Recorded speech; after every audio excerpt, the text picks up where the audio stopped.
করতেছি, একটা ডায়লগ বলো। কি ডায়লগ বলবো? এই এলাকার ভিউ সম্পর্কে কিছু বলো। কোথায় এই আসছো এখন? এলাকার ভিউ তো অনেক অসাধারণ। এখন আসছি সান্তাগান। পুরো শহরের পুরো নাম কি? পুরো শহরের নাম সান্তাগাতা দেগতি। দিগতি, এখন তুমি সান্তাগাতা কোথায় আছো দিগতি। জানো? প্রথম একটা ফিল্ম বানাইছে, অনেক ফেমাস একটা ফিল্ম, ফেমাস অ্যাক্টররা বানাইছে। ফিল্মটার নাম হচ্ছে গিয়া সিয়াচ্ছেত্তা ইল মিরাকলো।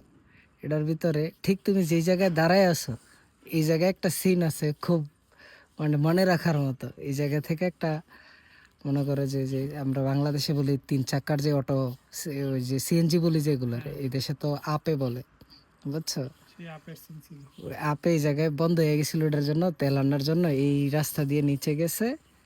ওই রাস্তা দিয়ে নিচে গিয়ে এই যে আঁকা বাঁকা রাস্তা, ওইখানে একটা তেলের পাম্প বানাইছিল ভ্রাম্যমাণ আর কি, ফিল্মের জন্য। মানে ওই হাস্যকর বানাইছিল ফিল্মটা। ওইখান থেকে তোমার একটা তেলের ট্যাঙ্কে করে, ওই জায়গা থেকে তেলের ট্যাঙ্কে করে আনতে আনতে এই পুরো রাস্তা ঘুরে ঘুরে ঘুরে ঘুরে এই জায়গায় আসছে। তো এক জায়গায় আগুন লেগে গেছে, ট্যাঙ্ক ছিল ফুটা, আগুন লেগে পুরো আগুন দৌড়ে দৌড়ে দৌড়ে দৌড়ে পাম্পে যে পাম্প ব্লাস্ট হয়ে গেছে। বুঝছো? তুমি সেই ঐতিহাসিক একটা জায়গায় আসছো। এমনকি আরেকটা ঐতিহাসিক জায়গা কি জানো মামা? এই যে তোমার পিছনে এই যে বেড়াটা জানি চঙ্গা দিয়া ইন্টারনেট লাইন ঠিক করতেছে, এটার উপরে যে দরজাটা, এটার অপোজিট সাইডে গেলে দেখা যাব এটা খুব খুব একটা ইতিহাসের একটা ইয়ে আছে এখানে। তোমার এই এটার নাম হলো ফিনেস্ত্রা কাতালানা। এখানে একজন তোমার ছিল, প্রেমিক ছিল, যে একটা মায়ের ভালোবাসে, ওই একজন কন্তে ছিল, মানে একজন রাজার মতো আর কি, রাজা না, রাজার থেকে একটু লেভেল ছোট আর কি, ছোটখাটো এলাকার দেখাশোনা করে আর কি। ওই এখানে আইসা পড়ছিল ওর ভালোবাসার টানে লাগে। এই জায়গাটা খুব ফেমাস। একটু পরে তোমার সামনে যেয়ে তোমার দেখাবো, চলো যাই। চলো।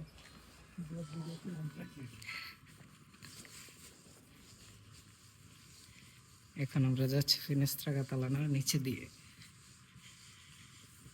এই সেই যেখানে কন্তে থাকতো। এই যে দেখো এখানে এটার সিম্বল আছে ফিনেস্ত্রা কাতালানা, দেখছো? এই সেই জানালা, হ্যাঁ এই জানালা দিয়ে ওই অনেক কবিতা লিখতো। এটার ইতিহাস অনেক সুন্দর। ওই যে ওইখানে কিউআর কোড আছে মামা, চাইলে ওই কিউআর কোড থেকে তুমি ইতিহাস সম্পর্কে আরো ভালো ভালো কিছু জানতে পারবা। আর যেমন তেমন ভিউটা অসাধারণ মামা, মনে হয় যে বাংলাদেশের সাজেগে আছি।